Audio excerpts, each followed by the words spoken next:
নাম কি? একই আচ্ছা বাড়ি হাড়া। আচ্ছা পড়ালেখা করস? না কি করস দে? আজ কোনো তো এটা কি করস দে? এনেছি গুটি আচ্ছা নাস্তা পানি খাইস না? কি খাইস? বাত ভাত খাইস যে আর কি খাইস বিকালে? বাত এখন কিছু খাবি না? কিছু খাবি না? ভুক ন লাগে? ভুক ন লাগে? কাই ভাই বোন হজন? তিনজন তিনজন? তুমি বড় নাকি ছোট? আমি দিদ্দ সবার ছোট? আচ্ছা বড় ভাইয়ের নাম কি? নাহি নাহিদ। ও আচ্ছা তোমার আব্বুর নাম কি? আজ মেয়ে হাসিম মিয়া। বড় ভাই কি করে?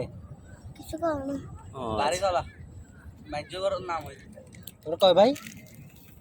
ভাই বোন নাই? না আছে আছে। তো তুমি এখানে কিসের জন্য আসছো যে? হ্যাঁ এখানে কিসের জন্য আসছো যে? ঘুরতে আসছি রে ঘুরতে আসছো যে একা নাকি কাউকে নিয়ে আসছো? হ্যাঁ একা আসছো যে না কাউকে নিয়ে আসছো? একলা একলা আসছো যে? ঘোরা শেষ হয়েছে? নিয়ে যাইলে হ্যাঁ তোমাকে ধরে নিয়ে যাইলে ওরা তো তোমাকে ধরে নিয়ে যেত এখন। আর ওরা ঘোরা তোমার সাথে কথা বলছে না? ওরা তোমার সাথে কথা বলছে না? কি বলছে যে? সে গাইছে না হ্যাঁ ঘোরা শেষ হয়েছে তোমার? ঘোরা শেষ হয়েছে? কয়টা পর্যন্ত ঘুরবা? হ্যাঁ তোমার আম্মু খুঁজবে না? না আচ্ছা এখন কি খাবা? চা খাবা? চা খাবা? তো কি খাবা? খাবো না কেন মানা করছে যে আম্মু?